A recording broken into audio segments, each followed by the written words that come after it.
Hello and welcome back to the Baggies Podcast YouTube channel, where of course we're giving you all the latest news, views and opinions on all things Albion. We are back again today for another match preview video previewing Albion's clash with Bournemouth, which kicks off at 8 o'clock on Wednesday night at the Hawthorns in the EFL Championship. So yeah, I'll be talking all the way through that game, what you can expect from the opposition, some predicted lineups for both sides, my thoughts on Steve Bruce's future, and just my general thoughts on Albion at the moment. I seem to do that every single time, and I seem to have a new issue to raise. So, yeah, of course, we'll bring that up later on in today's video, and also a little cheeky score prediction at the end. But, yes, it's been a difficult week for Albion fans yet again. We've reached yet another low in the season, and, yeah, it just feels like it's getting worse and worse. So, yeah, be sure to comment your score predictions and your thoughts ahead of the game. Who would you start? Would you start the same team as last time? Would you make any changes? Drop your comments down below. And be sure to subscribe if you're new around here. Yeah, it's always great to see new listeners of the show. And if you haven't listened to our latest podcast episode, myself and Liam Harris, who does a lot of work in terms of illustration and sort of cartoons for the club and artwork. So yeah, make sure you listen to that episode. We chat about the Birmingham game together, and yeah, of course, we had a lot to discuss with that game. So yeah, without further ado, let's crack on. Let's talk Bournemouth West Bromwich Albion. It's going to be hopefully a very interesting game. You're watching the Baggies Podcast YouTube channel. For match previews, match day vlogs, match reactions and more, make sure to subscribe to the Baggies Podcast YouTube channel.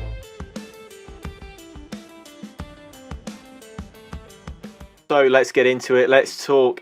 Start with the opposition, I suppose, because yeah, we played them earlier on in the season, of course, as we remember. It's a 2-2 draw in Ismail's first competitive game in charge of the club, and yeah, let's be fair, it was a real whirlwind of a game, and I'm sure we'll come on to that a bit later. But Bournemouth have progressed a lot since then. They're currently second in the EFL Championship. They're 8 points off Fulham. They're also 6 points clear of third place, which is Huddersfield Town at the moment. And yeah, they're comfortably in second place for the time being, but they have got a very, very difficult run-in. They only play one side outside the top half.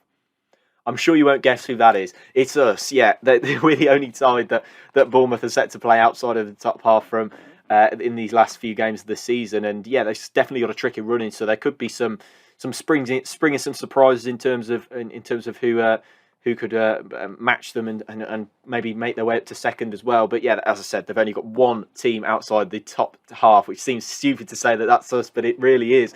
And unfortunately, that's the case. So yeah, looking forward to seeing how Bournemouth play. And of course, we'll discuss in a second what we can kind of expect from them in terms of their play style. But they're managed by Scott Parker, of course, formerly of Fulham.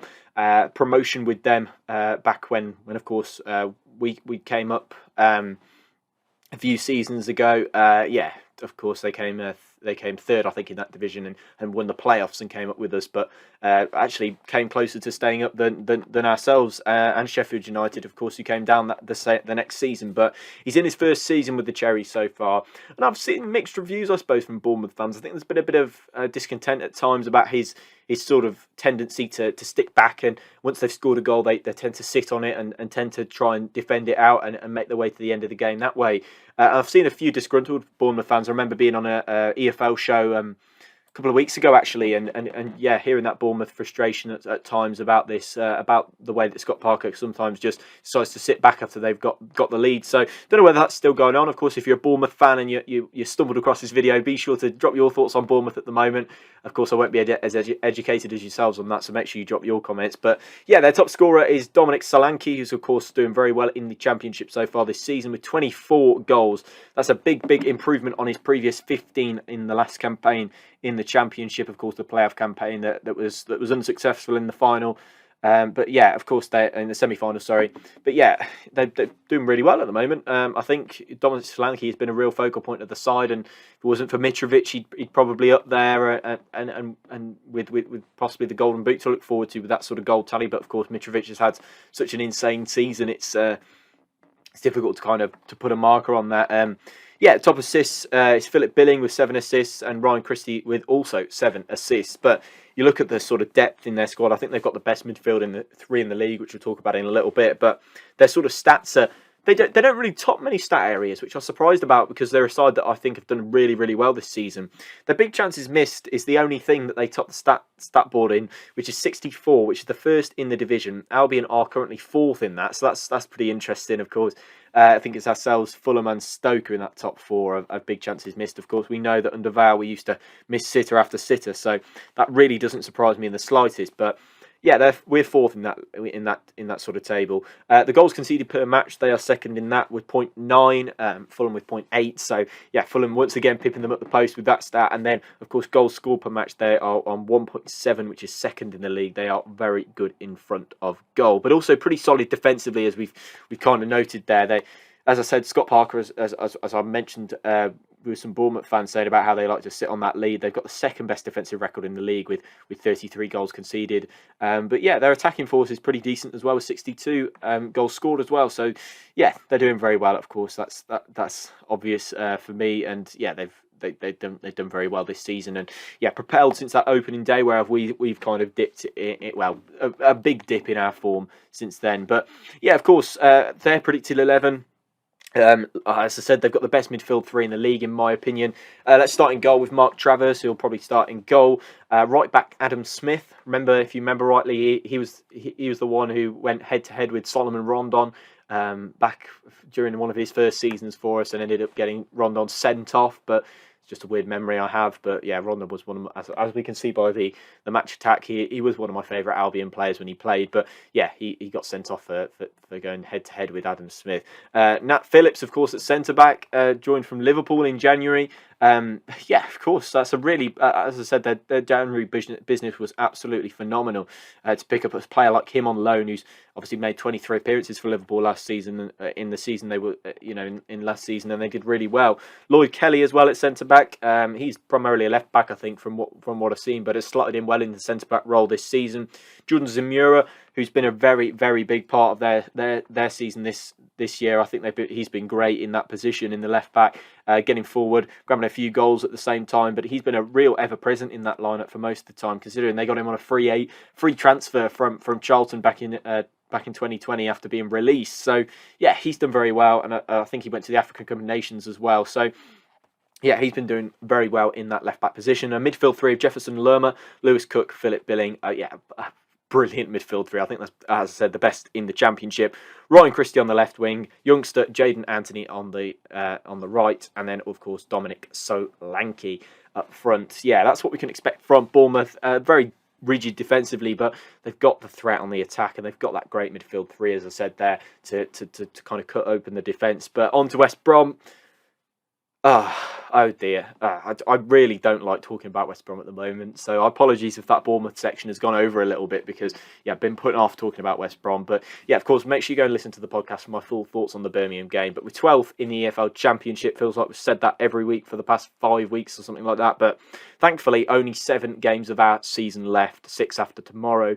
Yeah, a horrible loss to Birmingham last time out. And I wanted to talk a little bit about Bruce's future. I've seen a lot of disrespect for him. I've seen a lot of people saying he wants him gone. But in my opinion, I do think I might like to see him stay. I might like to see him give a go at a rebuild. I just think that it's pointless seeing managers come and go whilst the same players remain. I think it's about time the players were the ones that moved on rather than the manager. And that's my honest thoughts. I think there is a big need for a clear out. These players, are shot mentally. They clearly haven't got it in them to produce performances week in, week out, and that just makes them not good enough. And I think that there has to be a big clear out. And I'm thinking, 6 or 7 senior players or just players in general need to be cleared out. And it's a shame, because I just can't see any. We've given them enough chances. Any different managers have given them enough chances, and they clearly can't do it. They've performed so well under Slaven Bilic, but they seem to have been just on a cycle backwards ever since that season. But yeah, I think it's about time the players left instead of the manager. So that's the reason I might want to see Steve Bruce. Is it his problem that we're in this situation? No. Maybe he's not the man to fix us. I don't know. We'll find that out in due course. But I think as long as the players remain, you'll always have the same results with different managers. I do think, there are plenty of managers who could come in and not do a job, and they'd be world-class managers in most people's eyes. But yeah, last time out we had 0 shots on target against Birmingham City. The XG was 0.56, and we attempted 70 long balls in the match. An awful watch, to put it lightly.